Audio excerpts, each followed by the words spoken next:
ITR 4 जिसे हम सुगम कहते हैं वो कौन लगा सकता है? Individual, HUF as well as partnership firm, but not limited liability partnership firm. अब एक बात और जान लीजिए, आप ये ITR तभी चूज कर सकते हैं जब आपने इनकम टैक्स एक्ट के प्रिजम्पटिव बेसिस ऑफ टैक्सेशन को चूज किया हुआ है।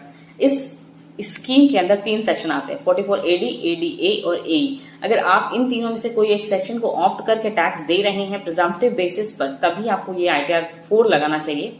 और ये सेक्शंस में को ऑप्ट करने के बावजूद भी आप ITR 4 नहीं लगा सकते। कुछ प्री कंडीशंस है, मैं आपसे बताती हूँ।